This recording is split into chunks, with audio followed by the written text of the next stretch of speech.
Some people spend their whole lives searching for someone who won't walk away. Others learn to expect the door to close before they even knock. Jake Morrison knows that second truth better than most. Standing 7 feet tall in the Colorado dust, he's been turned away from every door, every town, every chance at belonging for 20 years. His size makes people afraid. His gentle heart makes them uncomfortable. So he wanders alone, carrying the weight of 1,000 rejections. But today, something changes. A wild Mustang stands before him, beautiful and untamed. Every cowboy has tried to break this horse and failed. Jake doesn't reach for his rope. He extends a trembling hand and whispers the words that have echoed in his own heart for decades. Please don't turn me away like the others. What happens when two lonely souls finally find each other?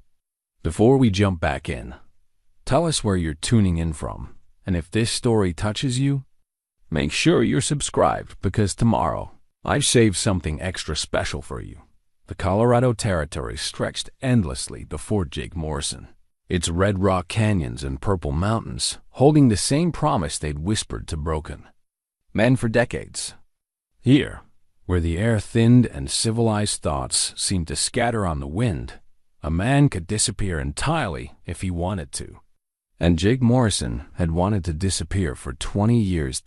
At 7 feet and 2 inches, disappearing had never been easy. His shadow fell across doorways like a storm cloud, and his voice, despite its gentle cadence, rumbled from somewhere deep in his chest like distant thunder. Children hid behind their mothers' skirts when they saw him coming. Merchants calculated how much they could charge him for the privilege of their discomfort. And women, well, women simply looked away.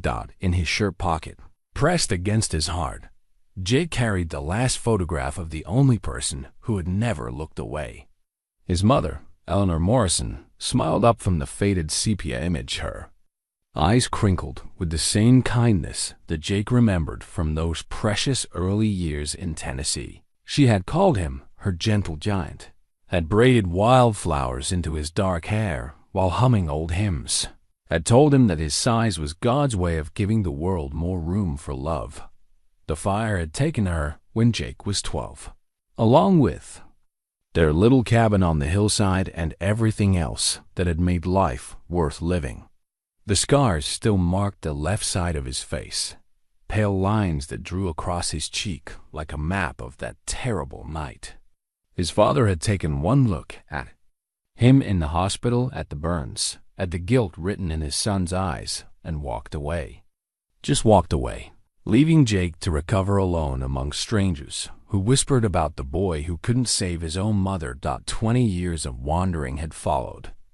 20 years of odd jobs on ranches where his size made him valuable until his gentleness made him suspect.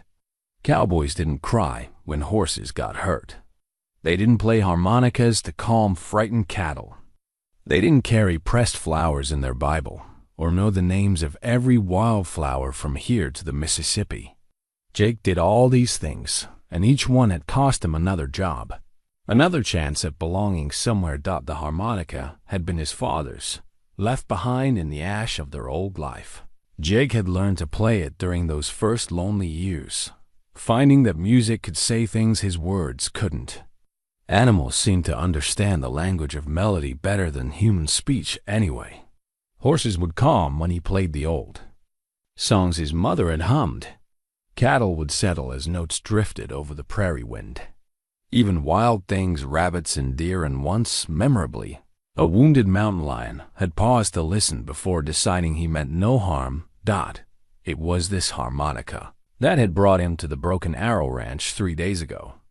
Frank Patterson, the ranch owner, had been fighting with a string of horses that seemed determined to destroy every fence, gate, and stable on the property. His hired hands spoke in frustrated whispers about evil spirits and cursed animals.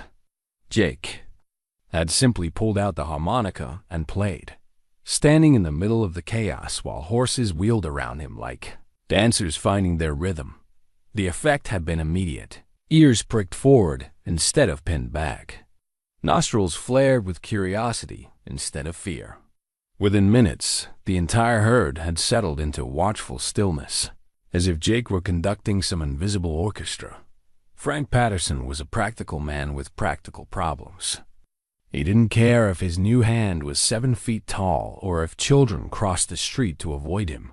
He cared that Jake could gentle a spooked bronco with nothing but patience and music. He cared that Jake worked harder than 3 men and never asked for more than beans and a place to sleep. Most importantly, he cared that Jake might be the only person alive who could handle his greatest problem. The Mustang Dot, she stood apart from the other horses, beautiful and terrible as a summer storm. Her coat was the color of burnished copper, catching fire in the morning light, and her eyes held the wild intelligence of something that had never bent to any man's will. For 2 years, she had been Frank's obsession and his despair. Every top hand in Colorado had tried to break her. She had broken them instead, sending grown men limping away with tales of supernatural strength and unholy rage.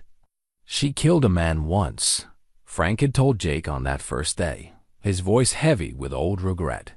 Not from meanness, I don't think. From fear. She's been running wild so long, she's forgotten how to trust. If you can gentle her, there's a permanent place here for you. If you can't, he had shrugged, but Jake understood. Another failure. Another goodbye.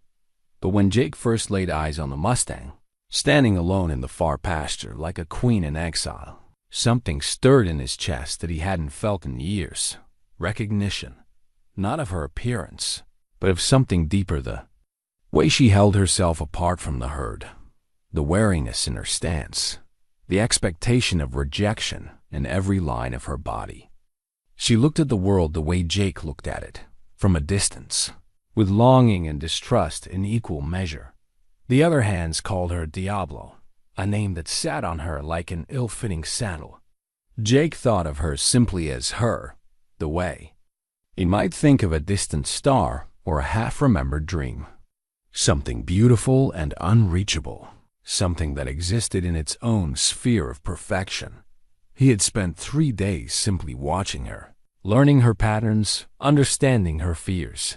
She grazed at dawn when the light was soft and the other horses were still drowsy.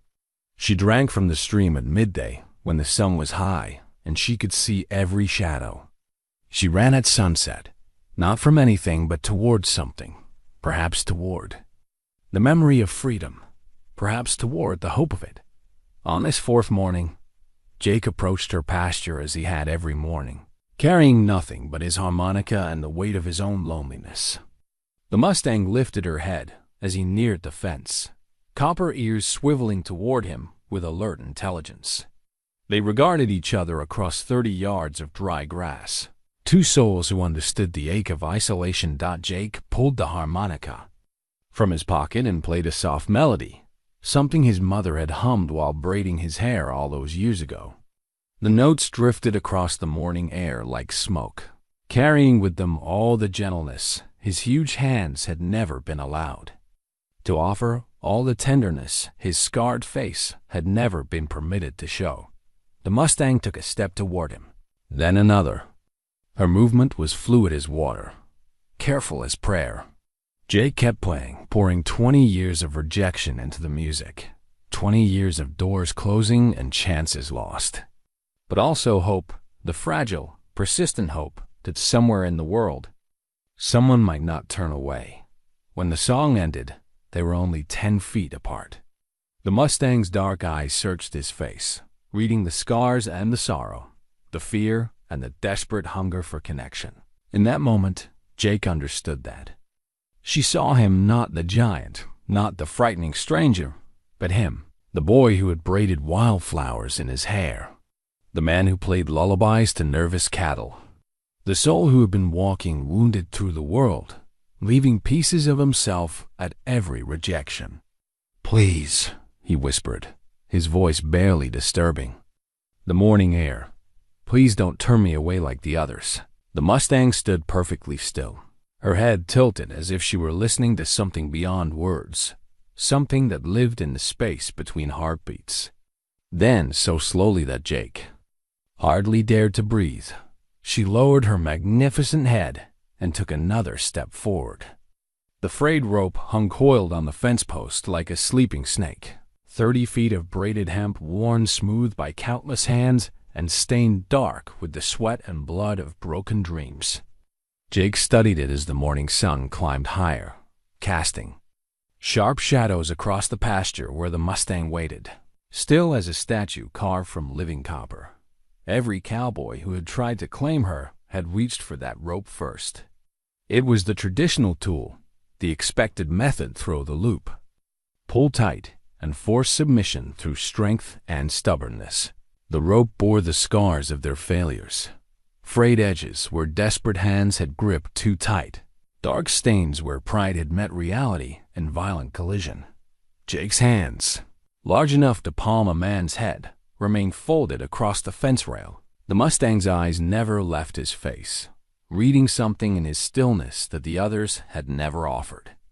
She was close enough now that he could see the small scars along her flanks, pale lines that spoke of barbed wire and cruel spurs, of men who had believed that breaking required breaking. "You've been hurt," Jake said softly, his voice carrying no further than the space between them. "So have I." The admission hung in the air like morning mist.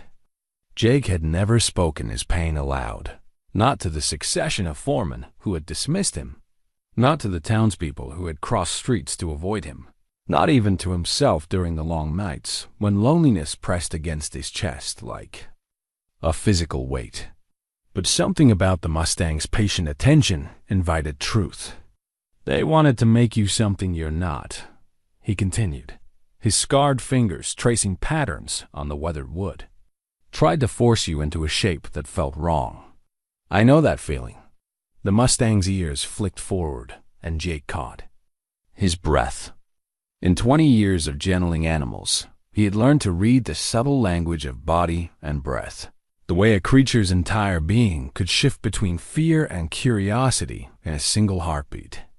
She was listening, not just to his words, but to something deeper, something that lived beneath the surface of speech. Behind them, Jake heard the approach of boots on dry earth. Frank Patterson's weathered face appeared at the pasture gate, followed by 2 of his hands, both young men who had learned their craft from harder teachers than Jake would ever be. Their eyes went immediately to the rope, then to Jake's empty hands, then to the impossible sight of the Mustang standing close enough to touch. "Well, I'll be damned," Frank breathed, his voice carefully neutral. "She's never let anyone get that close." Jake didn't turn around. The Mustang's attention was delicate as spider silk, easily broken if he showed the slightest change in intention. Instead, he kept his focus on her dark eyes, acknowledging the men's presence with only a slight nod. "You planning to use that rope?" asked Tommy, the younger hand, his voice tight with excitement and disbelief. Tommy had been one of the Mustang's casualties, thrown hard enough to crack 2 ribs and bruise his pride even more thoroughly. "She's right there, Jake. You could have a loop on her before she knew what hit her." The Mustang's head lifted at Tommy's eager tone, nostrils flaring as she read the change in the air around them. Jake saw the moment when her muscles began to coil, when the wild part of her spirit prepared to flee from the familiar threat of masculine ambition. "No rope," Jake said quietly, his words meant for the Mustang as much as the men. "No force. No breaking. And how the hell are you planning to gentle her?" The second hand, a grizzled man named Pete, who bore his own scars from encounters with difficult horses, stepped forward with professional skepticism. "That Mustang's had every trick tried on her. Ropes, whips, hobbles, blindfolding, nothing works. She's too wild, too set in her ways. Sometimes a horse just can't be saved." Jake finally turned to face them, his movements slow and deliberate. The Mustang shifted but didn't flee, as if his continued gentleness had earned him the benefit of her doubt. "Maybe nobody tried asking," Jake said. The men exchanged glances that Jake had seen 1,000 times before, the look that said he was too soft, too different, too naive to understand how the real world worked. It was the same look that had followed him from job to job, the expression that preceded every dismissal, every closed door, every goodbye. Frank Patterson studied his newest hand with the calculating gaze of a man who had spent 40 years evaluating horses and men in equal measure. The Mustang had cost him money, time, and reputation. 2 years of failed attempts had left him with an animal that was beautiful, valuable, and utterly useless. "You've got 2 weeks," Frank said, finally. "If you can gentle her without breaking her spirit, she's yours to train. If you can't," he shrugged. But Jake heard the unspoken ultimatum. Another chance exhausted. Another place to leave behind. "And if I try to force her?" Jake asked, though he already knew his answer. "Then you're no different than the rest of them," Frank replied. "And I'll find someone who is." The men departed, their voices fading into the distance as they debated Jake's chances and methods. But Jake's attention had already returned to the Mustang, who had watched the entire exchange with the alert intelligence of someone accustomed to being the subject of human decisions made without her consent. "They want to give you to me," Jake said, reaching slowly into his shirt pocket, "like you're something that can be owned. But I know better." His fingers found the photograph of his mother, worn soft by 20 years of carrying.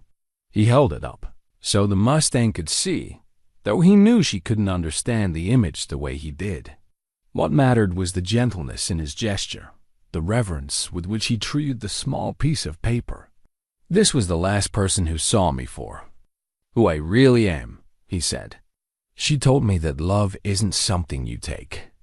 It's something you're given, if you're patient enough to wait for it." The Mustang lowered her head, studying the photograph with curious eyes. Jake held perfectly still, letting her investigate this glimpse into his private world. Her breath was warm against his fingers, and he caught the wild scent of her sage and summer storms and something indefinably free. "I won't try to own you," Jake whispered. "I won't try to break you. But if you're willing, maybe we could learn to trust each other. Maybe we could stop being alone." The Mustang lifted her eyes to his face, and Jake saw something shift in there. Dark depths. Not surrender, she was too proud for that. Too strong to be conquered by gentle words and patient gestures. But recognition, perhaps. The acknowledgement that here was someone who understood what it meant to carry wounds that never quite healed, who knew the weight of expectations that could never be met. She stepped closer, close enough that Jake could have reached out and touched her neck, could have slipped a rope around her if he had been the kind of man who conquered rather than courted. Instead, he remained motionless, offering nothing but his presence and the promise that he would wait as long as it took for her to choose him. The moments stretched between them like a bridge neither was quite ready to cross. Then the Mustang did something that made Jake's breath catch in his throat. She nickered, soft and low, the sound a horse makes when greeting a friend. For the first time in 20 years, Jake Morrison felt the possibility that someone might not turn him away. The leather journal had cost Jake 2 days' wages in Denver, back when he'd had foolish hopes about documenting his travels like some kind of explorer. For 3 years, it had remained empty, a brown leather witness to his inability to put words to the loneliness that followed him from town to town. But on this 5th morning with the Mustang, Jake found himself reaching for the weathered book and a stubby pencil, driven by something he couldn't quite name. Day 1, he wrote in his careful, deliberate script. She didn't run. The words looked strange on the page, too simple to capture the miracle of that first moment when the Mustang had chosen to stay rather than flee. But Jake had learned that truth often lived in simple things in the way morning light caught a horse's eye, in the particular silence that fell when a wild thing decided to trust. Day 2, she came closer. Close enough to smell my fear. Because he had been afraid, Jake realized now. Afraid that she would see through his gentleness. to the desperate hunger underneath, the need that had driven him across half the continent in search of something that wouldn't turn away. The Mustang had seen it anyway, had somehow understood that his fear wasn't of her but for her, for the possibility that this fragile connection might shatter like all the others. Day 3. I played the harmonica. She listened. The memory of that morning filled Jake with warmth, even as he wrote. The Mustang had stood utterly still while he played his mother's lullaby, her head tilted as if she were trying to understand not just the melody, but the man behind it. When the song ended, she had remained in place for nearly an hour, as if reluctant to break the spell of shared silence. Day 4. She spoke to me. That soft nicker still echoed in Jake's memory, the first voluntary sound she had made in his presence.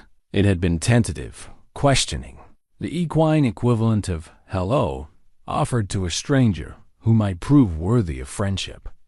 Jake had responded with his own quiet greeting, and for just a moment, they had been two creatures acknowledging each other's existence without fear or judgment.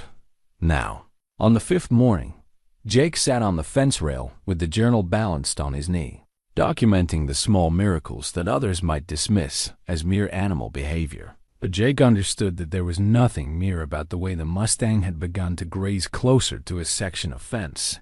Nothing simple about how she would lift her head to check his location before relaxing into the rhythm of eating. The morning air carried the scent of sage and distant snow from the high peaks, mixing with the earthier smells of hay and leather that defined ranch life. Jake breathed deeply, trying to memorize this moment when hope felt larger than fear, when possibility stretched before him like an unbroken horizon. Writing poetry now, are we? The voice belonged to Pete, the older hand who had made no secret of his skepticism about Jake's methods. He approached the fence with the careful gait of a man whose joints had absorbed too many years of hard riding and harder falls. Just keeping track, Jake replied mildly, closing the journal without embarrassment. He had learned long ago that shame was a luxury he couldn't afford. It took too much energy from the work of simply surviving. Pete studied the Mustang, who had lifted her head at his approach but hadn't moved away. She's looking better, he admitted grudgingly. Calmer. Usually, she'd be at the far end of the pasture by now, planning her next escape attempt. It was true. The Mustang's posture had subtly shifted over the past few days, from the coiled tension of a creature ready to bolt to something more settled, more curious. She watched the men without the wild edge that had characterized her earlier interactions with humans. You really think you can gentle her without breaking her? Pete asked, and Jake heard genuine curiosity beneath the challenge. I don't want to gentle her, Jake said, the words coming from a place deeper than conscious thought. I want to befriend her. Pete was quiet for a long moment, his weathered hands working at a piece of tack that didn't need attention. 40 years I've been working horses, he said finally. Started when I was younger than Tommy. Thought I knew everything there was to know about making an animal do what you wanted. Took me half a lifetime to learn the difference between a broken horse and a willing one. Jake looked at the older man with new interest. Pete's methods were traditional, often harsh, but his horses worked with solid reliability, if not enthusiasm. It had never occurred to Jake that the man might have his own doubts about the way things had always been done. This Mustang, she's something special, Pete continued. Not just her bloodlines, though those are fine enough. It's her spirit. Most horses, you can see the moment when they give in, when they decide it's easier to obey than to fight. But her, she's never given in to anything. Question is whether that makes her stronger or just more dangerous. The Mustang had drifted closer during their conversation, drawn by the calm tones and lack of aggressive posturing. She stood perhaps 20 feet away, near enough that Jake could see the intelligent curiosity in her dark eyes, the way she seemed to evaluate not just their words, but their intentions. She's not dangerous, Jake said quietly. She's careful. There's a difference. As if to prove his point, The Mustang took 2 deliberate steps closer, her movement fluid and controlled. She wasn't approaching from desperation or submission, but from choice, a conscious decision to investigate these humans who spoke without shouting, who moved without grabbing. Pete let out a low whistle of surprise. In all the time she's been here, I've never seen her come that close to 2 people at once. Usually more than one human sends her running for the hills. Jake opened his journal again, making a quick note. Day 5. She's learning that humans can be different from each other. Some threaten, some listen. You really think that matters? Pete asked, reading over Jake's shoulder. What you writing there? Jake considered the question, thinking of all the things he had never written down, all the moments of beauty and pain that had passed through his life without witness. I spent 20 years disappearing, he said. Maybe it's time I started keeping track of where I've been, what I've learned. The Mustang had moved closer still, near enough now that Jake could see the small details that made her individual. The white star on her forehead shaped like a lightning bolt. The way her left ear bore a small notch from some long-ago encounter. With barbed wire, the particular way she held her tail when she was curious rather than alarmed. She's beautiful, Pete said, and there was something almost reverent in his voice. Shame to think of her running wild until she's too old to matter to anyone. Maybe running wild isn't the worst thing, Jake replied. Maybe the worst thing is being tamed by someone who doesn't understand what they're taking away. The Mustang lifted her head, looking directly at Jake as if she had heard and understood. In her gaze, he saw acknowledgement, not gratitude, which would have implied debt, but recognition. She saw him as clearly as he saw her, damaged, wary, but still capable of hope. Jake wrote one more line in his journal. She knows. I won't take anything she doesn't give. As the sun climbed higher, casting shorter shadows across the pasture, the Mustang settled into grazing near the fence where Jake sat. Not approaching, not retreating, but simply existing in the same space. A small miracle that Jake documented with careful words and careful hope, marking this day as different from all the days of loneliness that had come before. The wild apples lay scattered beneath the old tree at the edge of the pasture like nature's own offering, small and imperfect but sweet with the concentrated flavor of things that grew without human intervention. Jake gathered them slowly, his large hands gentle with the windfall fruit, aware that he was crossing some invisible threshold between observer and participant in the Mustang's world. For a week, he had been content to sit and watch, to play his harmonica and write in his journal, to exist as a benevolent presence at the margins of her daily routine. But this morning, something in her posture suggested a readiness for more, a subtle shift in the way she grazed near the fence. The manner in which her ears tracked his movement even when her head was down. Jake approached the fence with a handful of apples, their red and gold skin catching the early light. The Mustang lifted her head immediately, nostrils flaring as she caught the scent. Wild apples were a rare treat in this high country, something she would have encountered only during her free-roaming days in the mountain meadows. I thought you might remember these, Jake said softly, settling onto his usual perch on the fence rail. Bet you know every apple tree between here and the Continental Divide. The Mustang's ears pricked forward with unmistakable interest. She took a step toward the fence, then another, her movement deliberate and considered. Jake held one of the apples in his open palm, arm extended but not reaching, letting her make the choice about whether to close the distance between them. For long minutes, they remained frozen in that tableau man offering, horse deciding. Jake felt the weight of the moment, understanding that this was more than sharing food. This was the first test of whether she trusted him enough to put herself within reach, to make herself vulnerable to hands that could grab as easily as give. The Mustang stepped closer, her neck stretching toward the offered apple. Jake could feel her warm breath against his palm, could see the careful intelligence in her dark eyes as she evaluated not just the fruit but his intentions. Then, with delicate precision, she took the apple from his hand, her lips soft against his skin as she claimed her prize. Jake's breath caught in his throat. The contact had lasted only seconds, but it felt like a covenant, a mutual agreement that gentleness would be met with trust. The Mustang crunched the apple with obvious pleasure, juice running down her chin as she savored the unexpected treat. "Good?" Jake asked, reaching for another apple. This time, she came forward more readily, the initial barrier of contact already broken. As she ate the second apple, Jake became aware of someone approaching from behind, footsteps too light to belong to any of the ranch hands. She's never done that before. The voice was feminine, warm with wonder and something that sounded like relief. Jake turned to see a woman watching from a few yards away, her auburn hair caught in a simple braid, and her clothes practical but well-maintained. She had the sun-weathered skin of someone who spent her days outdoors, but her hands were clean, and her posture spoke of education and refinement. "Sarah Patterson," she said, stepping closer. "Frank's daughter.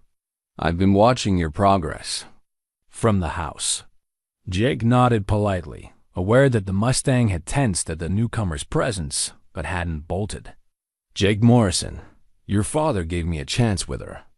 "He gave you 2 weeks," Sarah corrected, settling onto the fence several feet away from Jake. Her movement was careful, designed not to startle the horse. "It's been 8 days. People in town are starting to talk about the giant who thinks he can charm the devil horse with music and apples." There was no mockery in her tone, but Jake felt the familiar weight of being discussed, evaluated, found curious by people who saw his differences before they saw his humanity. "And what do you think?" he asked. Sarah studied the Mustang, who was eyeing the remaining apples with obvious hope. "I think she looks happier than she has in 2 years. Calmer, like she's remembering what it feels like to not be afraid all the time." The observation was astute, and Jake found himself looking at Sarah with new attention. Most people saw the Mustang's wildness as defiance or evil temper. It took insight to recognize it as a response to trauma, a protective shell built around wounds that had never been allowed to heal. "You know horses," Jake said. "I grew up here. My mother taught me to ride before I could properly walk." Sarah's voice carried a note of old sadness.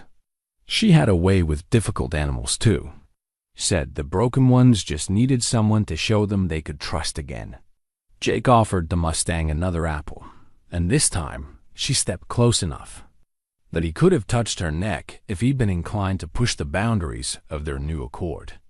Instead, he kept his focus on feeding her, on maintaining the gentle rhythm they'd established. "Your mother sounds wise," he said. "She was. Lost her when I was 16. Fever took her during a hard winter. Left me to help my father keep this place running." Sarah's hands worked unconsciously at a piece of leather, fashioning what looked like a simple lead rope. "I've been watching. You work with her every morning. You have the same patience my mother had, the same understanding that some things can't be forced." The Mustang finished the third apple and looked hopefully at Jake's hands, which still held 2 more. He smiled at her obvious greed, charmed by this glimpse of personality beneath the wild exterior. "She's got an appetite," Sarah observed with amusement. "For more than apples, I think," Jake replied, offering the 4th piece of fruit. "She's hungry for connection, for someone to see her as more than a problem to be solved." As if understanding his words, the Mustang stepped even closer, close enough that Jake could see the individual whiskers around her muzzle, the way her nostrils fluttered with each breath. When she took the apple this time, she lingered for a moment, her soft nose brushing against his palm in what felt like gratitude. "She likes you," Sarah said softly. "I mean really likes you, not just tolerates you. There's a difference." Jake knew there was, had learned to read the subtle signs that distinguished genuine acceptance from mere resignation. The Mustang's entire bearing had changed over the past week, less guarded, more curious, willing to investigate rather than simply endure. "The feeling's mutual," Jake admitted, offering the last apple. "I've been alone a long time. It's nice to have someone who doesn't see my size as something to fear." Sarah was quiet for a moment, and when Jake glanced at her, he saw understanding in her green eyes. "You've had a hard road," she said. Not a question, but a statement of recognition. "Haven't we all?" Jake replied, but without bitterness. He had learned that pain was universal. Only the details varied from person to person. The Mustang finished her apple and remained close, seemingly reluctant to return to her grazing. Jake sat perfectly still, letting her decide what came next, aware that Sarah was watching their interaction with the focused attention of someone who understood horses well enough to appreciate what she was seeing. "She trusts you," Sarah said. "Finally, really trusts you. I wasn't sure it was possible." "Trust has to be earned," Jake said, reaching slowly into his pocket for his harmonica. "And it has to be given freely, or it's not really trust at all." He played a soft melody, something his mother had hummed while working in their garden all those years ago. The Mustang's ears swiveled toward the music, and she settled into a comfortable stance, no longer alert for danger, but simply present. In the moment, when the song ended, Sarah spoke again, her voice thoughtful. "My father's been worried about what to do with her if this doesn't work. He can't keep a horse that can't be ridden, can't afford to feed an animal that serves no purpose." Jake felt a chill that had nothing to do with the mountain air. "And if I succeed, then you'll have proven something that most people thought was impossible," Sarah said. "That some things are worth saving, even when they seem beyond hope." The Mustang nickered softly, the sound carrying across the morning air like a promise. Jake looked into her intelligent eyes and saw not a broken thing to be fixed, but a spirit that had simply been waiting for someone to approach with open hands instead of closed fists. "She's not beyond hope," Jake said quietly. "She's just been waiting for someone to see her clearly." As the sun climbed higher, the Mustang finally stepped away to resume her grazing, but she remained close, within the circle of trust they had begun to build together. Jake watched her with quiet satisfaction, knowing that something fundamental had shifted between them, that the foundation of friendship had been laid with nothing more than patience, apples, and the recognition that some gifts could only be given, never taken. The storm announced itself with a wall of black clouds that rolled across the Colorado peaks like the advance guard of some celestial army. Jake felt the change in the air pressure before he saw the lightning, a heaviness that pressed against his chest and made the Mustang lift her head with sudden alertness. They had been sharing their morning routine apples and gentle conversation when the first rumble of thunder echoed across the valley like a warning. The Mustang's entire body went rigid, her copper coat rippling with tension as ancient instincts screamed at her to run.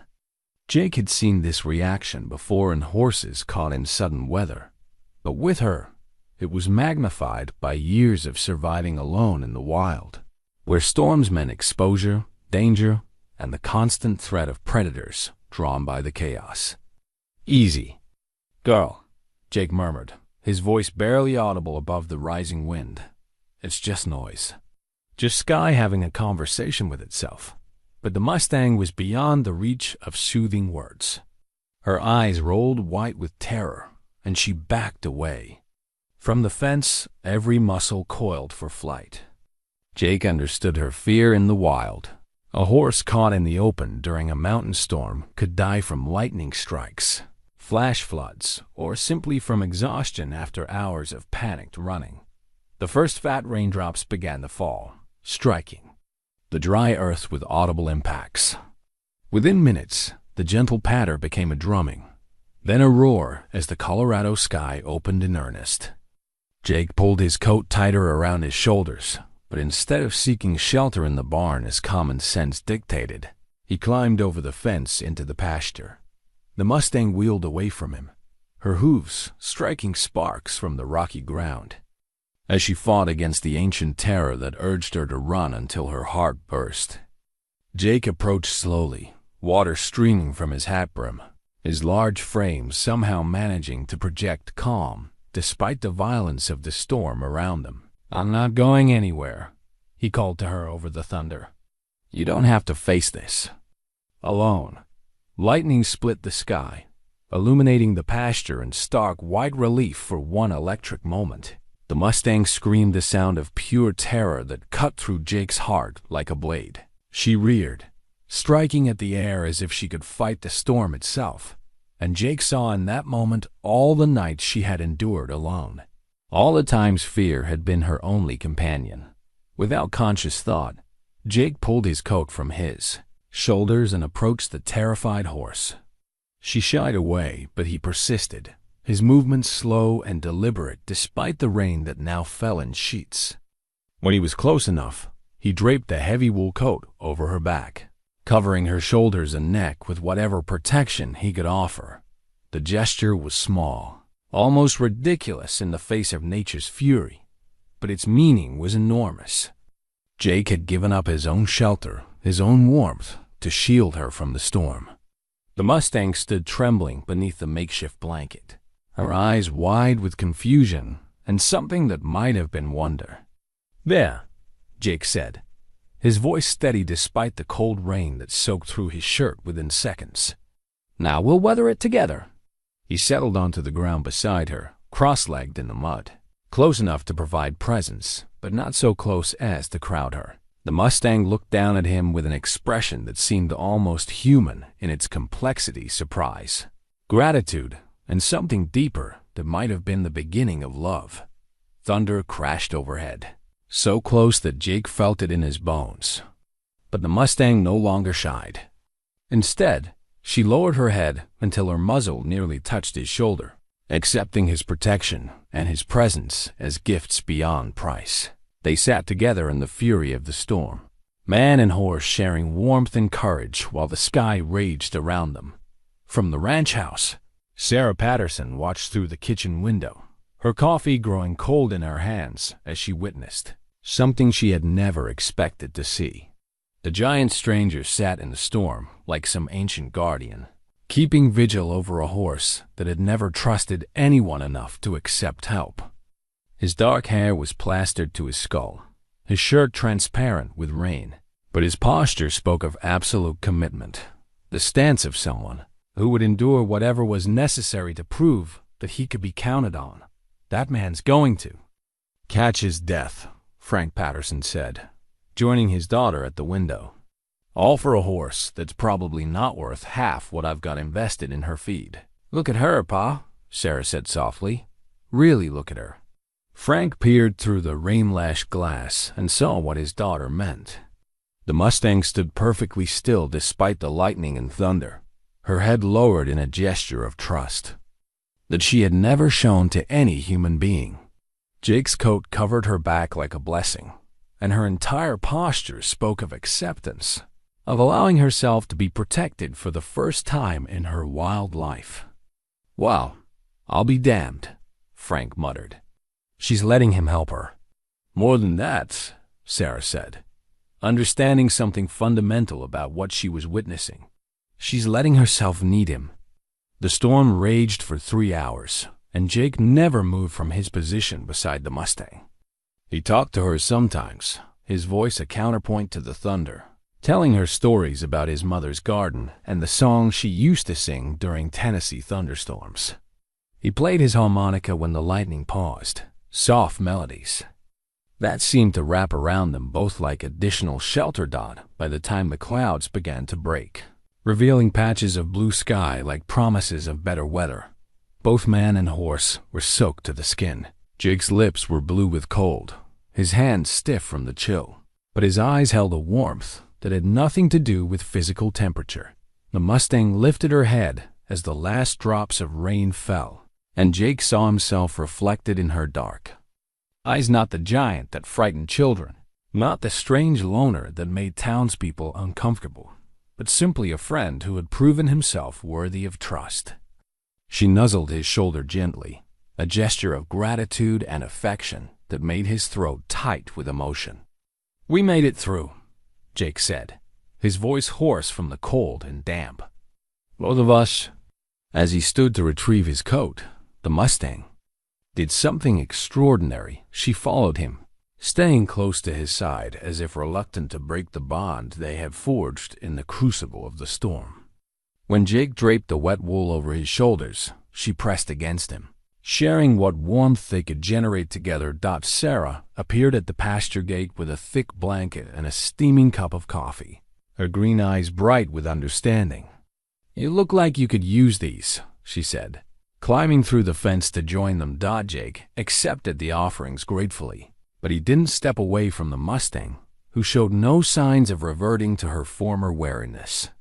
Instead, she seemed to accept Sarah's presence as part of the expanded circle of trust that now included the man who had chosen to weather the storm at her side. "She's different," Sarah observed, studying the horse's relaxed posture. "The way she's standing, the way she's looking at you, it's like she's finally decided you're family." Jake sipped the hot coffee, feeling it chase the chill from his bones, and considered Sarah's words. Family. It was a concept he had almost forgotten, a belonging he had given up hope of finding. But as the Mustang pressed closer to his side, claiming him as surely as he had claimed her, Jake began to believe that sometimes the family you needed found you in the most unexpected places. The afternoon sun broke through the dispersing clouds, painting the wet pasture in shades of gold and green. Steam rose from the earth, carrying the clean scent of rain-washed air and new possibilities. And in the center of it all, a broken man and a wild horse stood together, no longer alone in a world that had often seemed too harsh to bear. The leather was butter-soft in Jake's hands, supple from years of careful conditioning and use. He had purchased it from a traveling merchant with 2 weeks' wages, recognizing the quality that would be necessary for what he had in mind.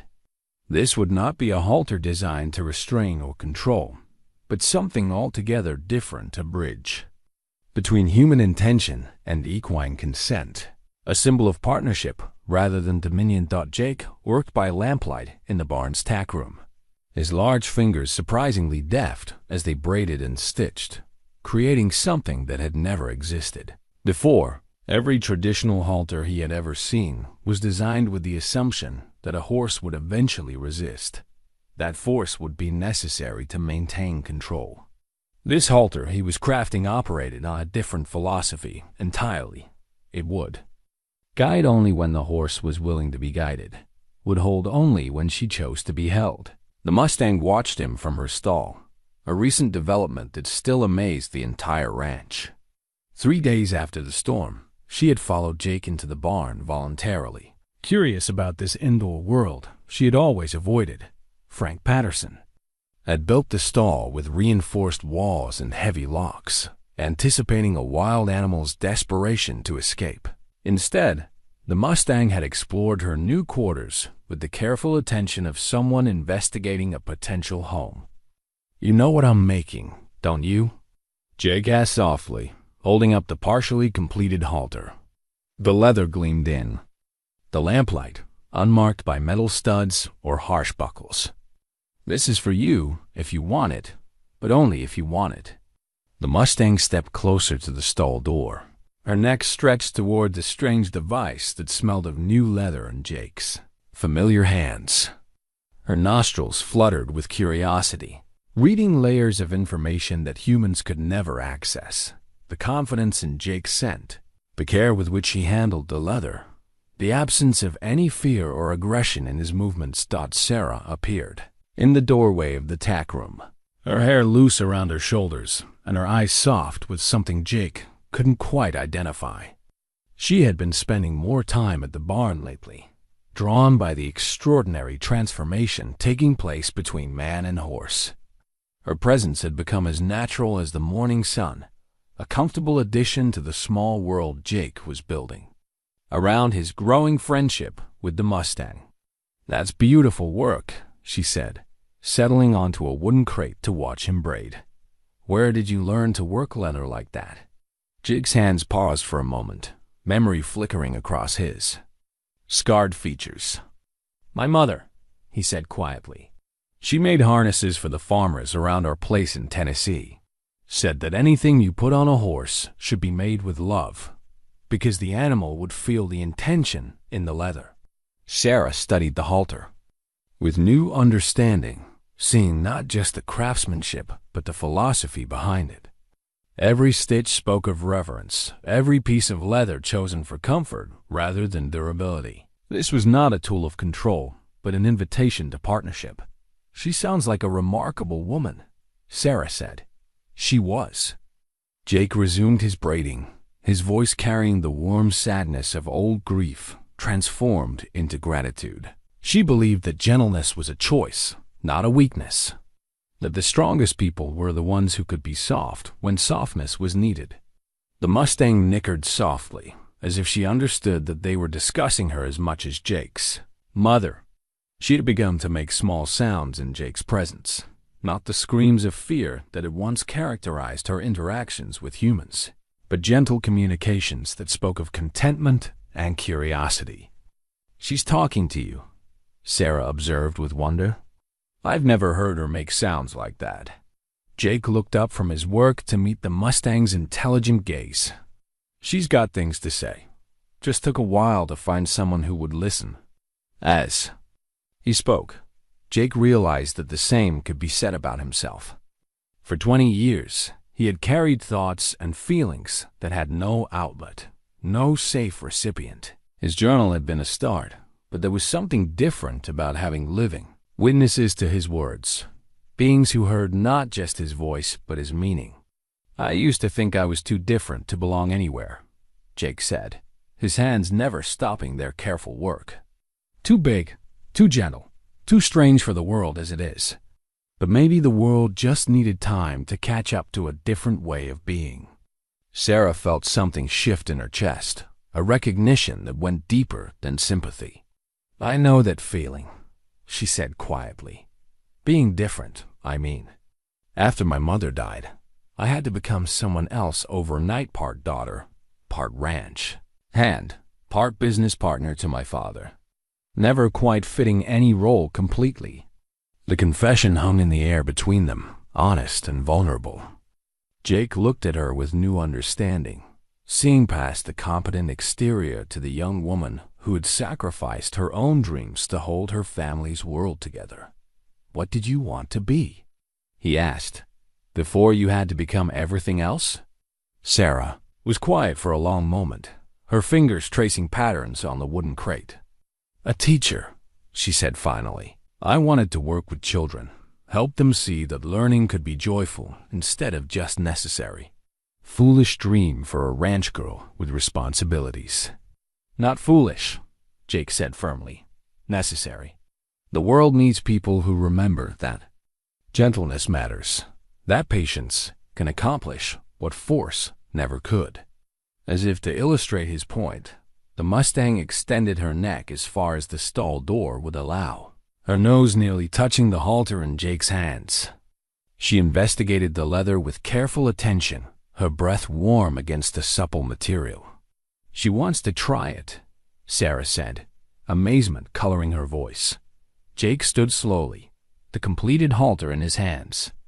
It was a thing of beauty, every line flowing naturally into the next, every piece positioned for maximum comfort.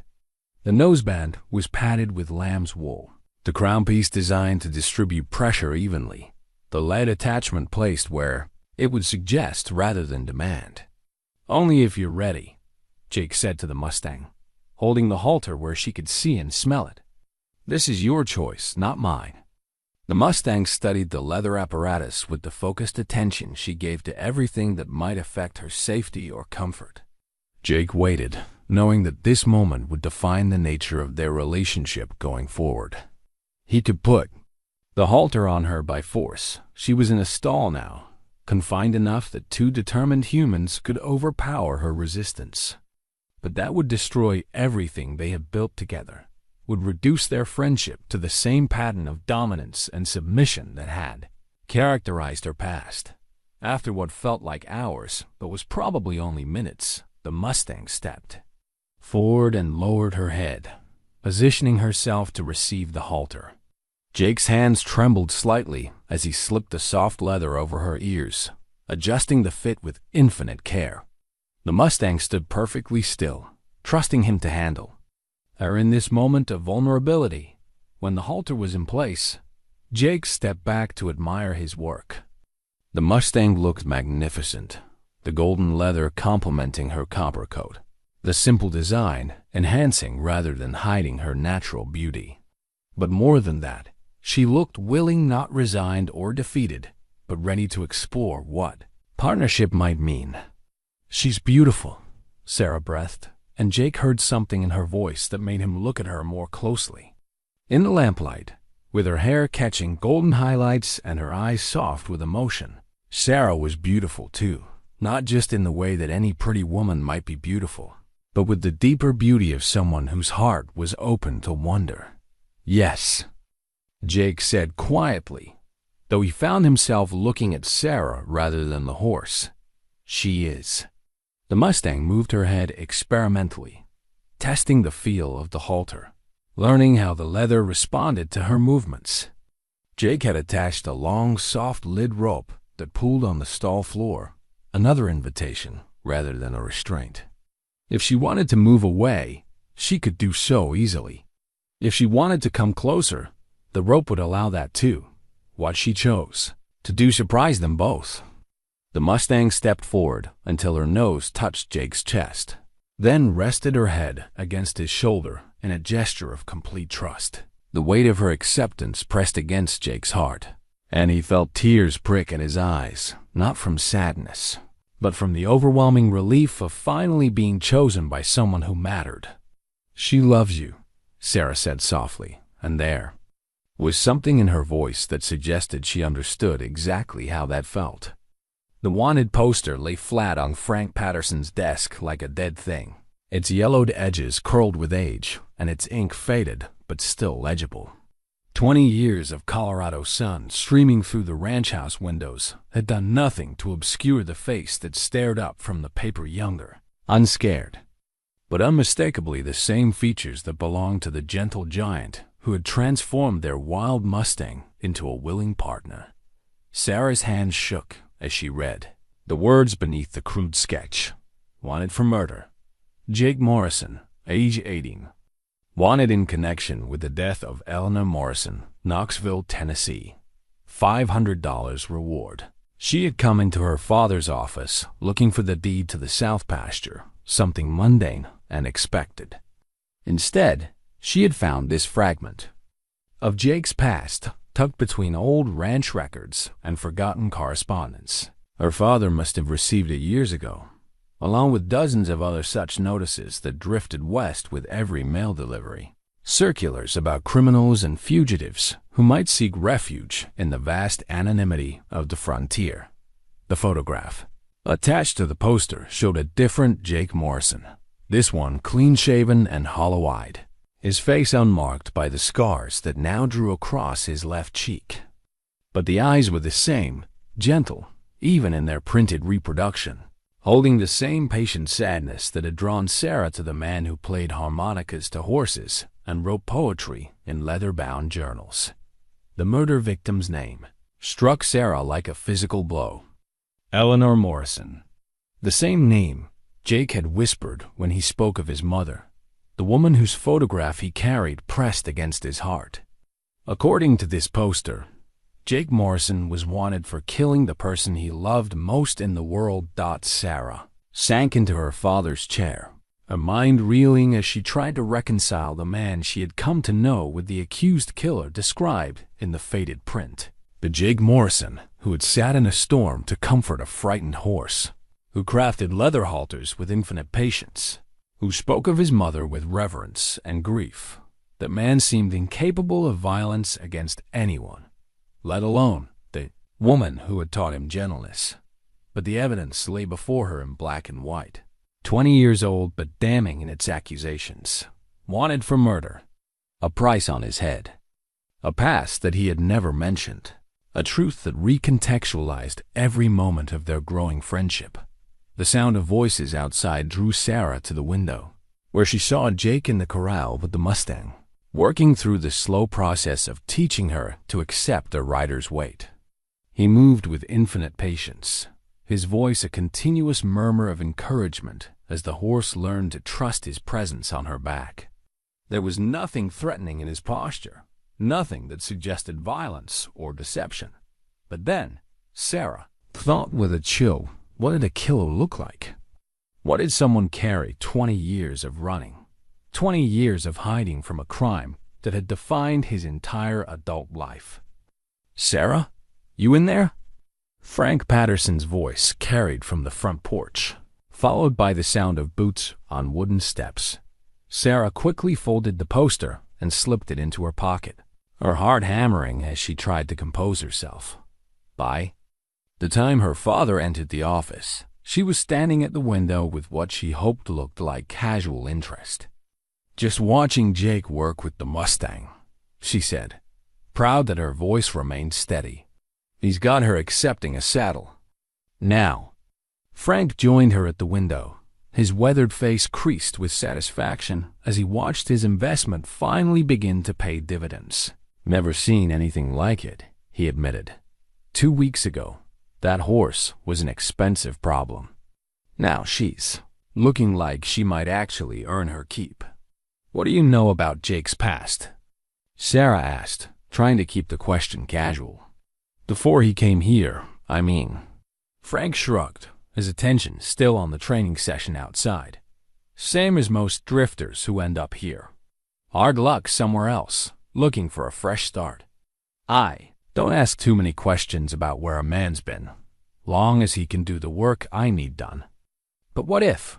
Sarah began, then stopped. What if what? What if the man who had shown her what gentleness looked like was running from murder? What if the trust she had been building with him was founded on a lie? What if what? Frank prompted. Finally turning to look at his daughter, Sarah felt the weight of the poster in her pocket, the knowledge burning like a coal against her chest. What if someone's past caught up with them? What if the law came looking? Frank studied her with the sharp attention that had made him successful in business and survival. "You know something I don't?" The moment stretched between them, heavy with implications. Sarah could produce the poster, could show her father the evidence that would change everything. Jake would be arrested, probably hanged if the charges were true. The Mustang would lose the only person who had ever understood her. And Sarah would lose. What would she lose? The friendship of a man who might be a killer? The possibility of love with someone whose entire identity might be built on deception? Or would she lose the only person who had ever seen her clearly, who had recognized her loneliness as clearly as she had recognized his? Would she destroy the man who had taught her that gentleness was strength, that patience could accomplish what force never could? "Sarah," Frank said more firmly, "if you know something about Jake that affects this ranch, I need to know what it is." Through the window, Sarah watched Jake dismount and stroke the Mustang's neck, his movements fluid with the confidence that came from mutual trust. The horse nuzzled his shoulder, seeking the apple treats he always carried, and Jake laughed, sound of pure joy that Sarah had never heard from him before. "I don't know anything," she said finally, the lie tasting bitter on her tongue. "I was just thinking out loud." Frank accepted her answer with a nod, but Sarah saw the question mark that lingered in his eyes. He was a careful man, suspicious by nature and protective of what was his. If he started asking questions about Jake's past, started making inquiries, in town or sending letters to law enforcement, I should get back to my chores, Sarah said, moving toward the door with what she hoped looked like normal purpose.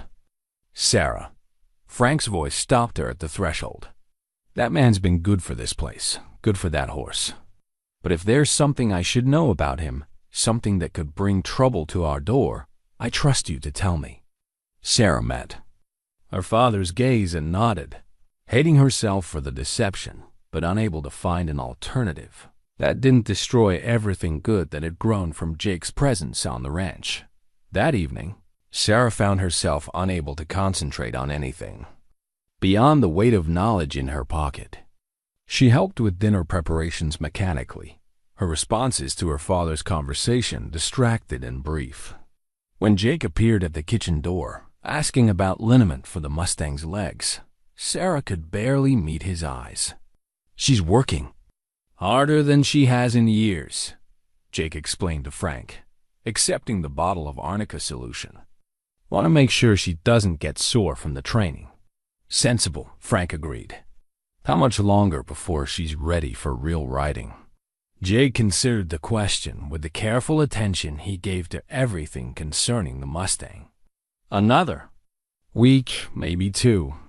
She's willing now, but I want to be sure she's confident before we ask for more." "No rush," Frank said, but Sarah heard the underlying satisfaction in his voice. A rideable Mustang represented significant financial value, a return on the investment of feed and care. Better to take the time now than to rush and ruin all the progress you've made.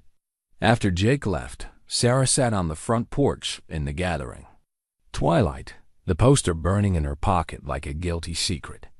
In the distance, she could see the warm glow of lamplight from the barn, where Jake was probably writing in his journal or playing his harmonica for the Mustang's enjoyment. 20 years he had been running. 20 years of isolation and rejection, of being turned away from every place he tried to call home. And now, just when he had found acceptance, just when the wounds were beginning to heal, the past was reaching out to claim him. Sarah pulled the poster from her pocket and studied it, again in the fading light. The young face in the drawing looked lost, desperate, guilty of something that had aged him beyond his years. But guilty of murder? Guilty of killing his own mother? As she sat in the darkness, Sarah realized she had a choice to make. She could preserve Jake's secret and protect the fragile happiness he had built here, or she could expose the truth and let justice take its course, whatever the cost. The Mustang's soft whinny carried across the night air, followed by Jake's gentle laughter. Somewhere in the barn, a man who might be a killer was singing lullabies to a horse who had learned to trust again. Sarah folded the poster carefully and slipped it back into her pocket. The decision made, but not yet spoken. Whatever Jake Morrison had done 20 years ago, whatever truth lay behind the faded accusations, she would give him the chance to tell her himself. But first, she had to find the courage to ask. The Bible had been his mother's, its leather cover worn smooth by decades of faithful handling. Jake hadn't opened it since the night she died, had carried it from place to place like a talisman he couldn't bear to touch. But tonight, alone in the barn with the Mustang drowsing in her stall nearby, he found himself reaching for the book with trembling fingers. Between the pages of Psalms, exactly where he remembered leaving them, lay the pressed flowers his mother had collected during their last spring together. Violets and wild roses, their colors faded to whispers of what they had once been, but still holding the memory of her gentle hands and patient instruction. "Beauty doesn't last forever," she had told him while pressing the petals between sheets of wax paper, "but it leaves something behind that does." Jake touched the fragile blooms with infinite care, remembering the woman who had taught him that strength could be gentle, that kindness was never weakness. Eleanor Morrison had been barely 5 feet tall, but her presence had filled rooms. Her voice had calmed fractious animals and frightened children. Her hands had healed wounds both visible and hidden. The memory of that last night still haunted his dreams 20 years later. The smell of smoke, the crackle of flames, his own 12-year-old voice screaming for help that came too late. He had tried to reach her, had fought against the neighbor who pulled him back from the burning cabin, had watched helplessly as the roof collapsed and took with it everything that had made his world worth living in. The fire marshal had called it suspicious. The neighbors had whispered about insurance money and convenient timing. And his father had looked at Jake's soot-stained face and burn-scarred hands and seen guilt written in ash and grief. By the time the wanted posters were printed, Jake was already running, already disappearing into the vast anonymity of the frontier, where a man's past mattered less than his willingness to work hard and keep his mouth shut. 20 years of running. 20 years of carrying the weight of accusations he couldn't disprove, of knowing that somewhere behind him, the law still considered him a killer. 20 years of believing that maybe they were right, that maybe he could have saved her if he had been braver, stronger, faster. But tonight, surrounded by the gentle sounds of the Mustang's breathing and the familiar scent of hay and leather, Jake found himself opening to a passage his mother had marked in her careful script. The Lord is close to the broken-hearted and saves those who are crushed in spirit.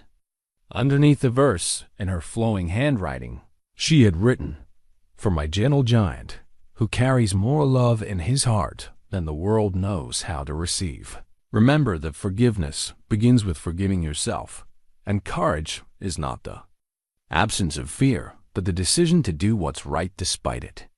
Jake's throat tightened as he read the words that seemed to speak directly across the decades. A message from the woman who had known him better than anyone before or since.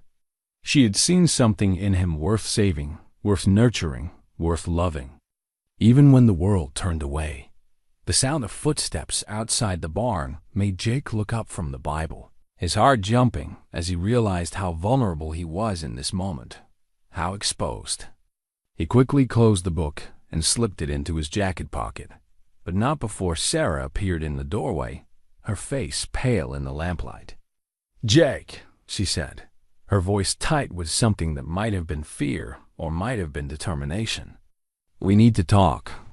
Jake rose slowly, every instinct screaming that this conversation would change everything, that the fragile peace he had built here was about to shatter like glass.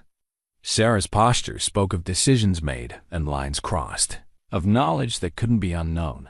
About what? He asked, though part of him already knew. Sarah reached into her pocket and withdrew a folded piece of paper, yellowed with age and bearing the unmistakable official seal of a wanted poster. Jake's blood turned to ice water as she unfolded it, revealing his younger face, sketched in crude detail above words that had haunted him for 20 years. "About this," Sarah said quietly, "about who you really are." Jake stared at the poster as if it were a living thing, a snake that had finally caught up to him after decades of pursuit. The Mustang stirred in her stall, sensing the sudden tension. In the air, the shift in emotional atmosphere that animals read as clearly as weather patterns. "Where did you find that?" Jake asked, his voice barely above a whisper. "In my father's desk." He must have received it years ago, with all the other notices that come through. Sarah's hand shook slightly as she held the paper between them like evidence in a trial. "Jake, please tell me this isn't what it looks like. Please tell me you didn't kill my mother?" Jake finished, the words tasting like ashes in his mouth. "That's what you want to know, isn't it? Whether the man who's been gentling your Mustang, who's been sitting at your dinner table, who's been—" He stopped, unable to finish the thought, unable to name what had been growing between them. "I want to know the truth," Sarah said, her voice strong despite the tremor in her hands. "I want to hear it from you, not from some 20-year-old poster that might not tell the whole story." Jake looked at the woman who had become more important to him than breathing, who had offered him friendship when the world had offered only rejection. He saw the fear in her eyes, but also something else, hope, perhaps, or the possibility of understanding. "The truth," he said slowly, "is that I failed her. The night our cabin caught fire, I was asleep in the loft. I woke up to smoke and flames, and I couldn't reach her room. The roof was already starting to collapse, and the neighbors had to drag me out before I got myself killed trying to save her." Sarah's face softened, but Jake saw that she was still listening, still waiting for the rest of the story. The fire marshal said it was suspicious, said the burn pattern looked wrong for an accident. The insurance investigator started asking questions about money, about whether my father might have had reasons to want her dead. And when they found out that he had been drinking more, that they had been arguing about money, Jake's voice broke slightly. They decided someone in the family had set that fire, and since my father had an alibi and I didn't, they blamed a 12-year-old boy. Sarah finished, understanding dawning in her eyes. My father believed them, Jake said. The old pain as fresh as the day it happened. Looked at me in that hospital and saw a killer, not his son. By the time I was healed enough to leave, he was gone. Left me with relatives who made it clear I wasn't welcome, who whispered about the boy who might have murdered his own mother for inheritance money that never existed.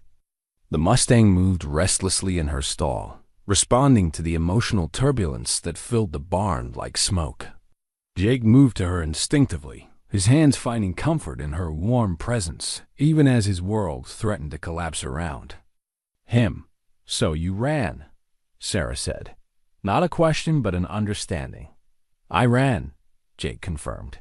And I've been running ever since. 20 years of looking over my shoulder. 20 years of knowing that somewhere out there, people still think I'm a killer. Sarah was quiet for a long moment, studying his face with the intense attention of someone trying to read truth in features and gestures. Do you think you could have saved her? She asked finally. The question struck Jake like a physical blow, cutting straight to the heart of his deepest fear. I don't know, he whispered. I was 12 years old, but I was already big for my age, already strong enough to do a man's work. Maybe if I had been faster, braver, if I had ignored the smoke and the heat, you would have died with her, Sarah said firmly, and then there would have been 2 victims instead of 1.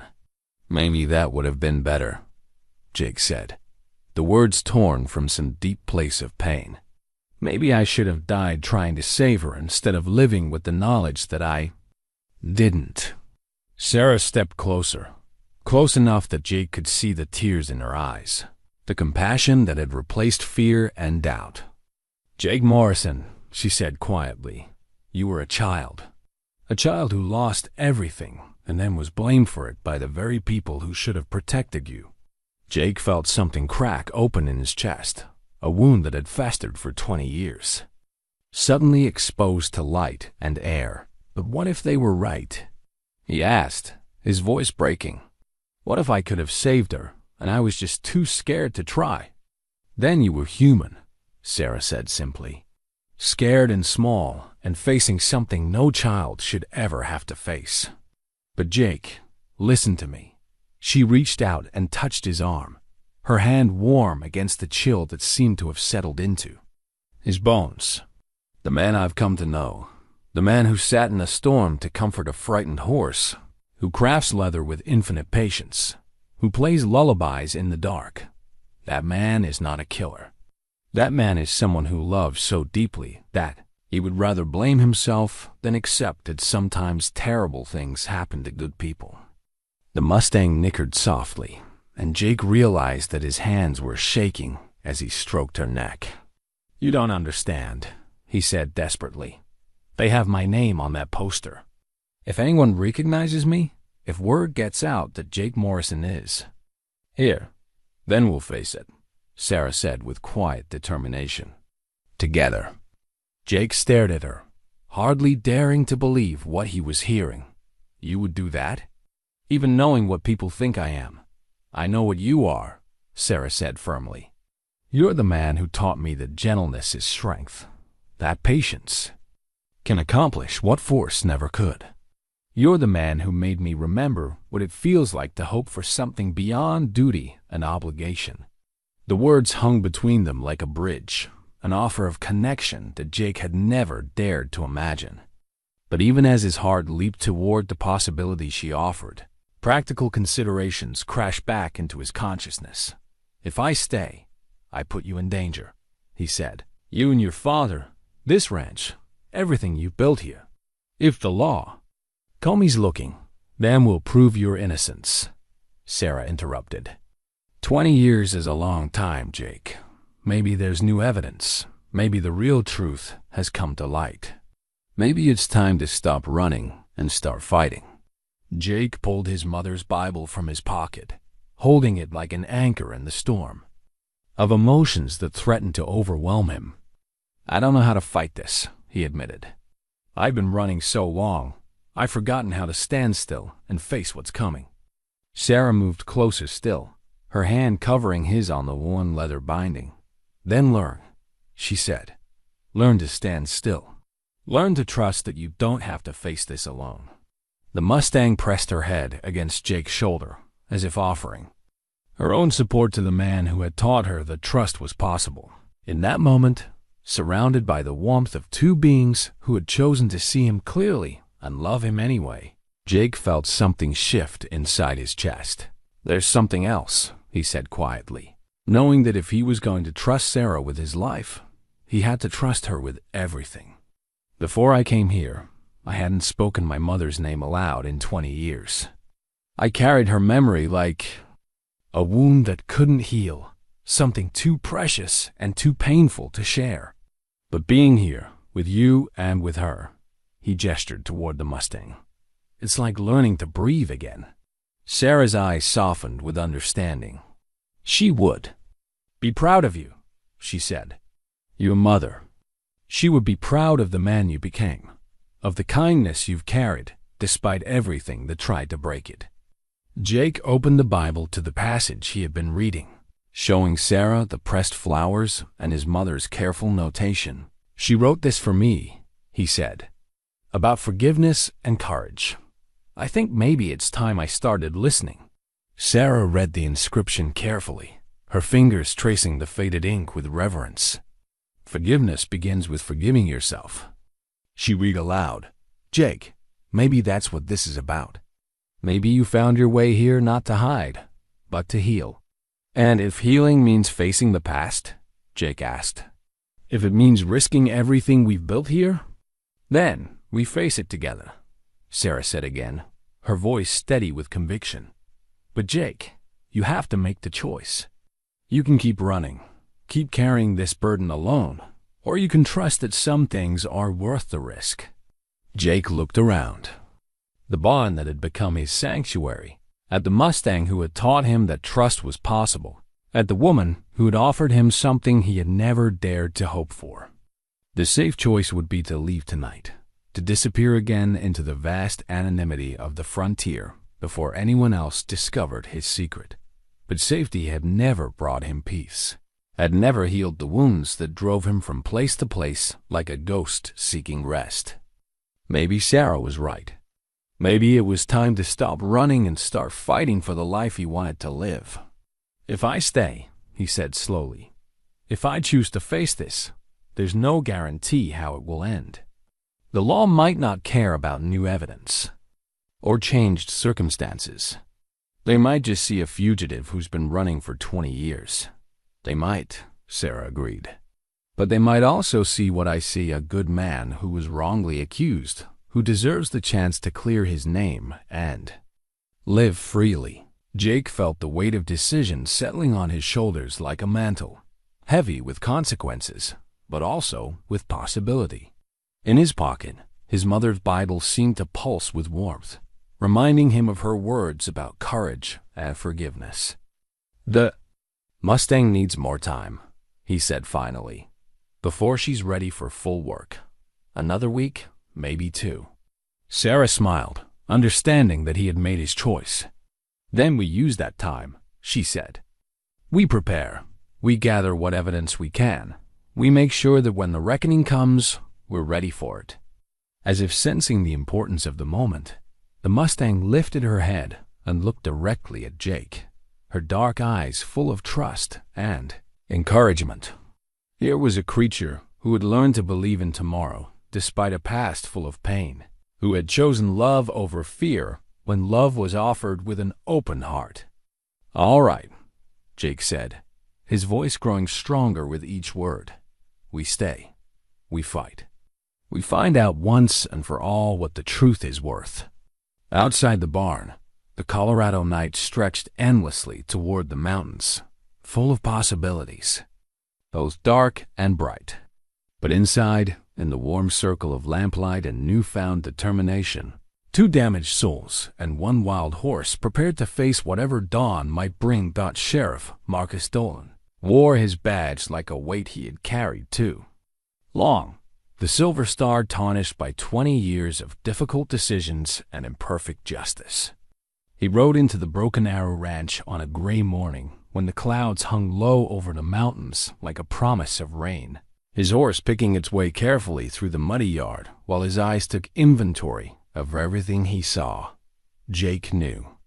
The moment he spotted the lawman approaching, recognized the deliberate way the sheriff sat his horse, the careful attention to detail that marked a man accustomed to evaluating threats and opportunities.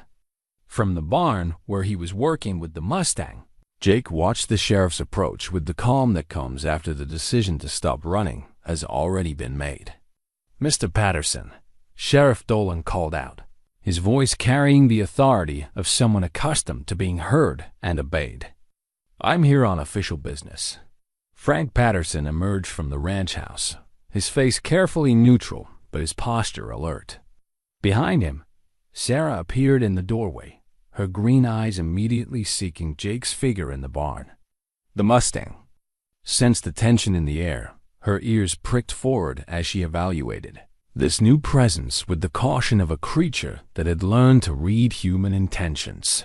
"Sheriff," Frank acknowledged with a nod. "What brings you out our way?"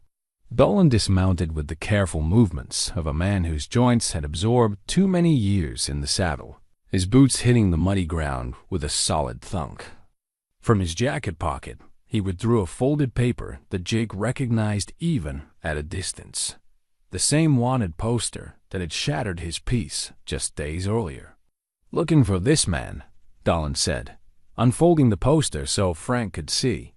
"Jake Morrison, wanted in connection with a murder in Tennessee." Got word that someone matching his description might be working ranches in this area. Frank studied the poster with the same careful attention he gave to evaluating livestock, his weathered features giving nothing away. "What makes you think he's here?" "Anonymous tip came in 3 days ago," Dolan replied. Someone claimed to have seen him working with horses, said he was unusually tall, and carried himself like a man with something to hide. Description fits the wanted man closely enough to warrant investigation. Jake's blood ran cold as he realized that someone had betrayed him, had seen through his attempts to blend into the background and disappear among the other drifters and ranch hands who made their living in the Colorado Territory. But even as fear threatened to overwhelm him, he found himself stepping out of the barn, the Mustang following close behind on her lead rope, as if she understood that he might need her support. "You looking for me, Sheriff?" Jake called out, his voice carrying clearly across the yard. All eyes turned toward him as he approached, the Mustang moving with fluid grace beside him, her copper coat gleaming despite the overcast sky. Jake had grown accustomed to the way people stared at his size, but this felt different. The sheriff's gaze was evaluating, measuring, comparing the reality before him to the description on a 20-year-old poster. "You Jake Morrison?" Dolan asked, his hand resting casually on his gun belt. "I am," Jake replied, stopping about 10 feet away from the group, close enough to speak clearly, far enough to avoid seeming threatening. "I suppose you have questions for me." Sheriff Dolan's eyes narrowed as he studied Jake's scarred face, the gentle way he handled the lead rope, the complete absence of the desperation or aggression he usually encountered when confronting wanted men. "Mr. Morrison, you're under arrest for the murder of Eleanor Morrison in Knox County, Tennessee, 20 years ago." The words fell like stones into still water, creating ripples that seemed to disturb the very air around them. Sarah stepped forward from the porch, her face pale but determined. while Frank looked between his hired hand and the sheriff with the expression of a man realizing that his careful world was about to become complicated. "Sheriff," Sarah said, her voice steady despite the tremor Jake could hear underneath. "Before you take him, there's something you should know. Something that might change how you look at this case." Dolan turned his attention to Sarah with the patience of a man accustomed to hearing final pleas and desperate explanations. "Miss Patterson, I appreciate your concern for your hired hand, but the law is the law. This man has been a fugitive for 20 years. From a crime he didn't commit," Sarah said firmly. "Sheriff, how much do you know about the details of that case? About what really happened the night Eleanor Morrison died?" For the first time, Dolan's professional certainty seemed to waver slightly. "I know what's in the file. House fire, suspicious. Circumstances, young Jake Morrison the only suspect with opportunity, and a scared 12-year-old boy who's blamed for something no child could have prevented." Sarah interrupted. "Sheriff, in 20 years, has anyone ever looked deeper into that case? Has anyone ever questioned whether a grieving child might have been an easy target for accusations that didn't hold up under scrutiny?" Jake felt a surge of gratitude for Sarah's fierce defense, but he also knew that emotional appeals rarely swayed the law. "Sheriff," he said quietly, "I've been running for 20 years because I was afraid of what would happen if I stopped. But I'm not running anymore. If you need to arrest me, I won't resist. But I'd like the chance to tell you what really happened that night, if you're willing to listen." Dolan studied Jake with the sharp attention of a man who had learned to read truth and deception in faces and voices. "You're not what I expected," he admitted. "Most wanted men don't surrender voluntarily or offer to explain themselves. Most wanted men are probably guilty of something," Jake replied. "I'm guilty of being too small to save my mother, too young to understand the politics that needed a scapegoat, and too afraid to stay and fight for the truth. But I'm not guilty of murder." The Mustang pressed closer to Jake's side, as if offering her own testimony to his character. Dolan's eyes tracked the movement, noting the way the horse sought comfort from the man, the obvious trust between them. "That's quite a horse," Dolan observed. "Heard you gentled the Mustang that nobody else could handle." "We gentled each other," Jake corrected. "Sometimes healing works both ways." Sheriff Dolan was quiet for a long moment, his gaze moving between Jake, the Mustang, and the poster in his hands. When he spoke again, his voice had lost some of its official edge.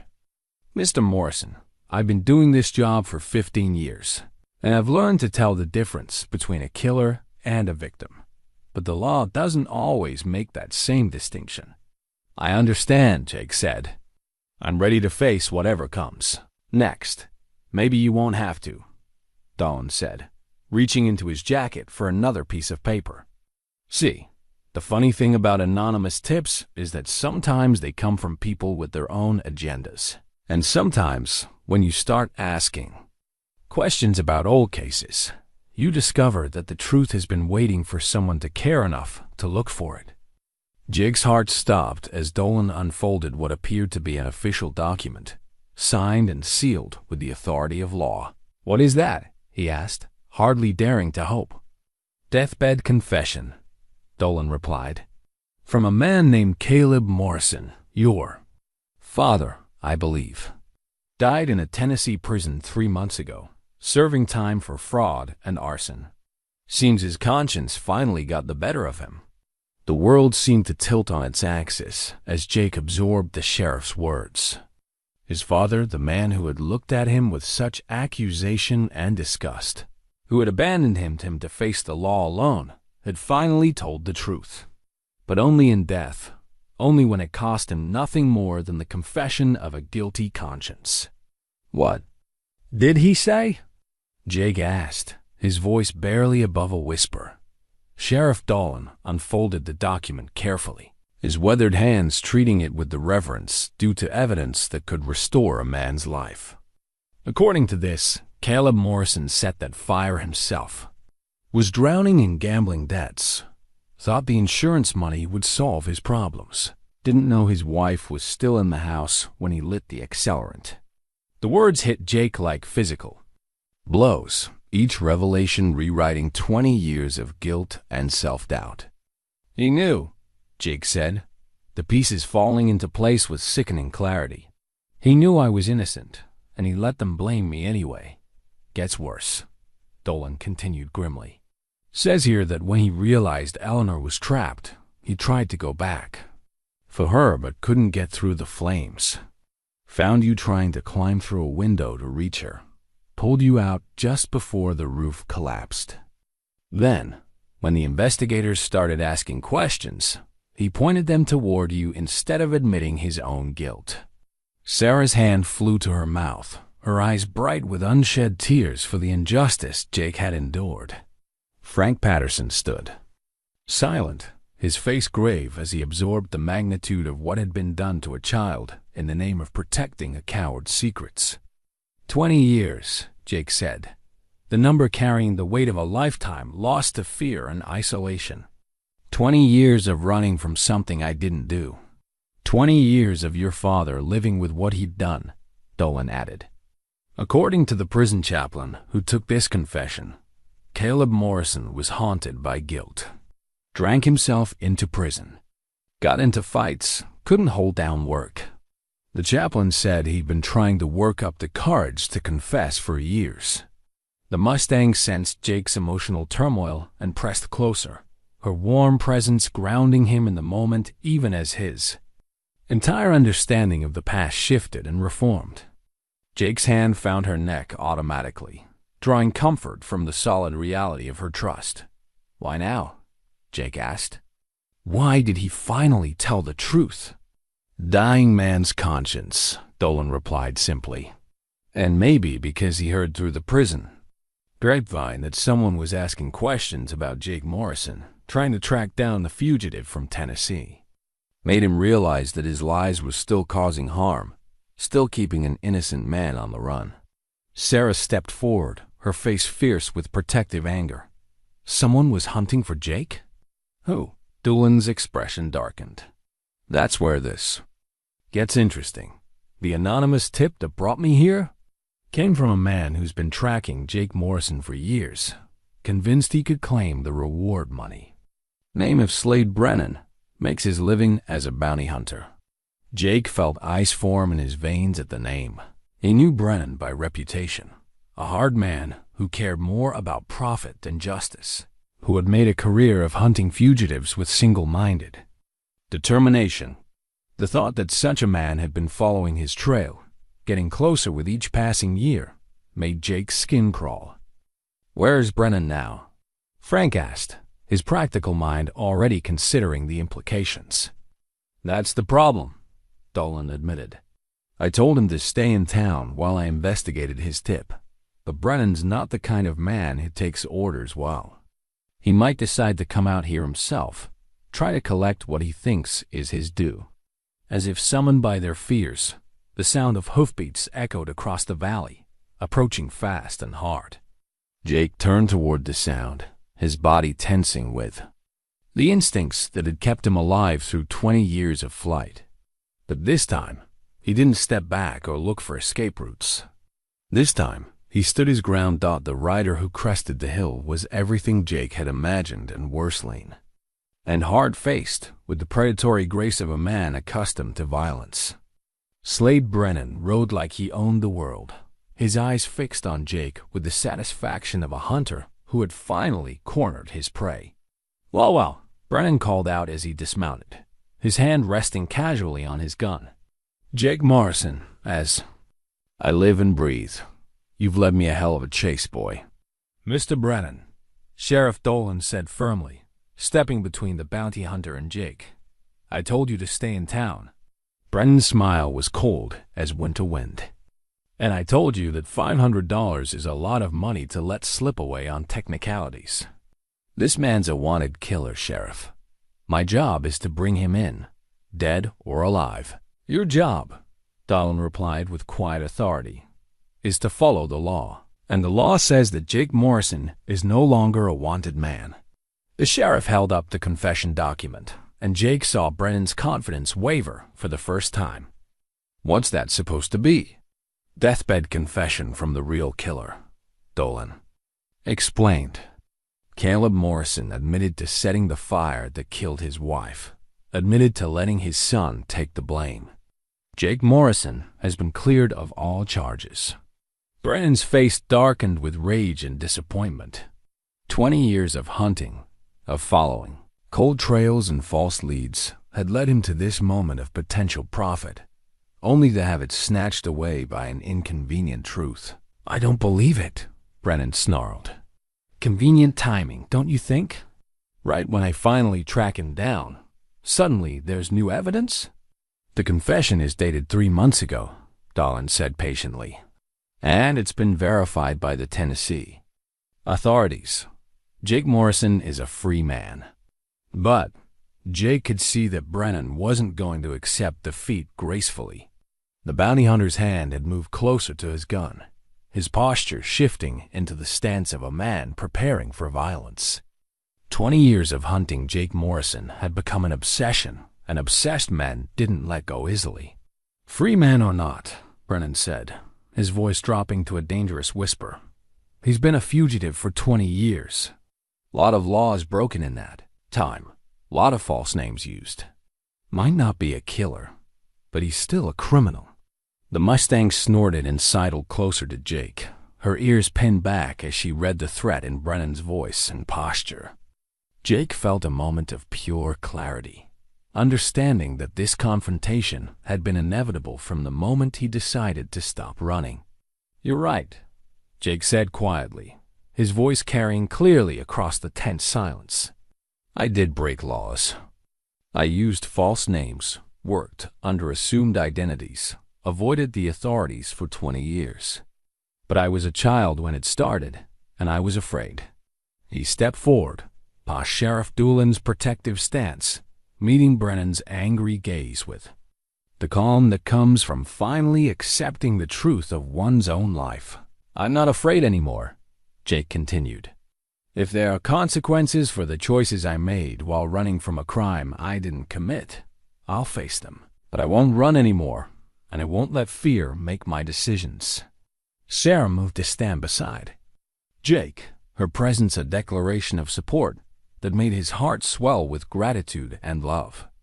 The Mustang pressed against his other side, completing a circle of trust that felt stronger than any shield.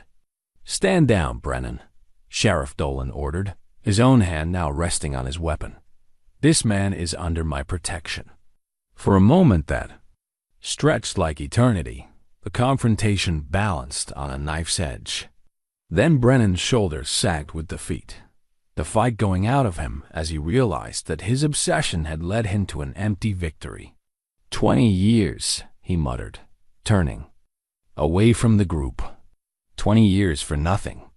As Brennan mounted his horse and rode away, taking his bitter disappointment with him, Jake felt something fundamental shift inside his chest.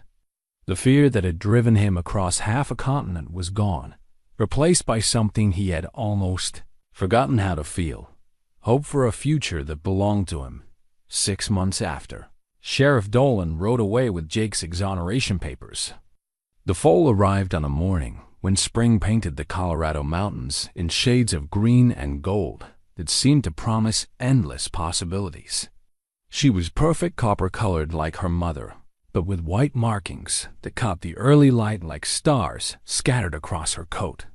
The newborn filly stood on impossibly long legs, testing her balance while her mother watched with the protective attention of someone who understood the preciousness of new life.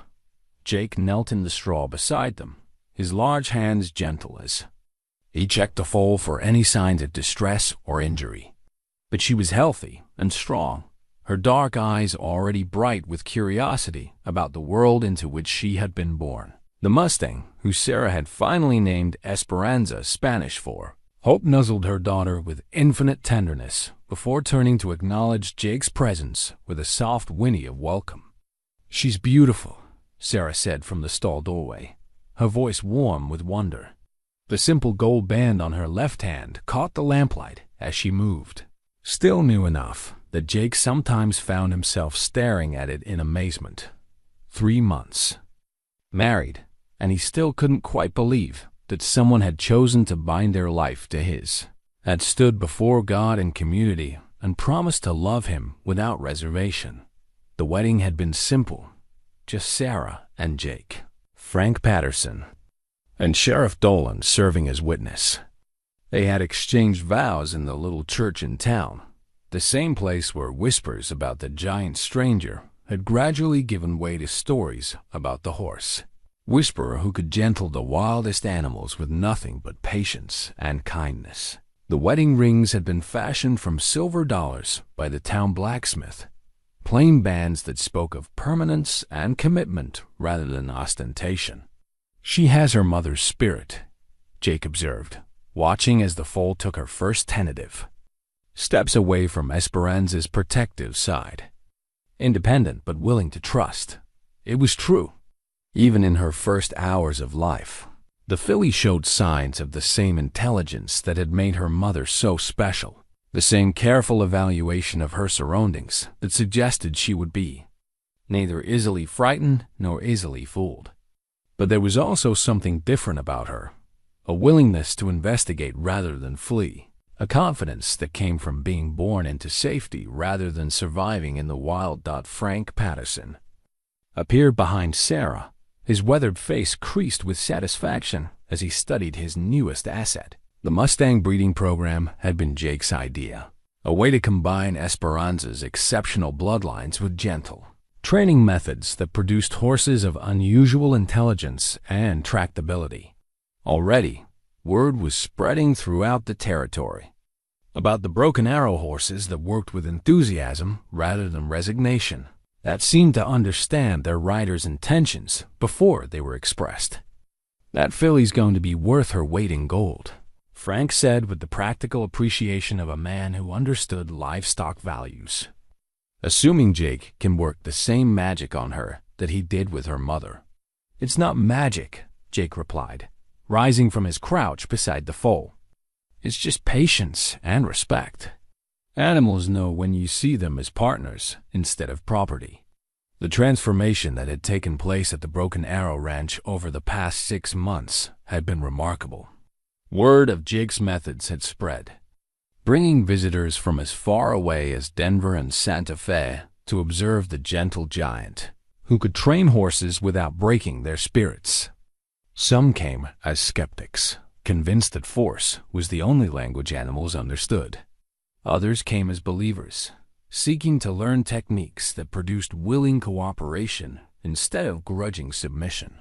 Jake had started teaching, somewhat reluctantly. At first, sharing the philosophy his mother had instilled in him during those early years in Tennessee. "Every animal is an individual," he would tell his students, "with their own fears, their own hopes, their own ways of understanding the world. Your job isn't to impose your will on them, but to find a way to communicate that serves you both." The journal he had started with Esperanza had grown into something more systematic idea, record of training methods and philosophical approaches that visiting horsemen copied carefully and carried back to their own ranches.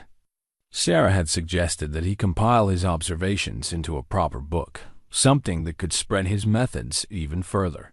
The idea still seemed impossible to Jake, the notion that his thoughts might be worth preserving in print, but he had begun to consider it seriously.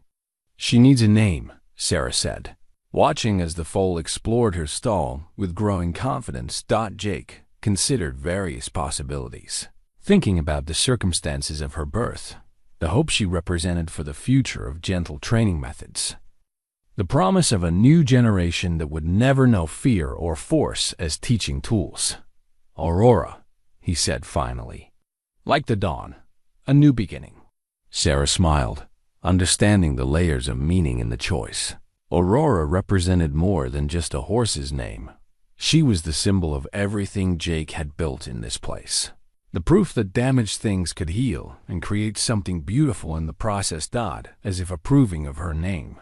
The foal lifted, Her head nickered softly, her voice clear and sweet in the morning air.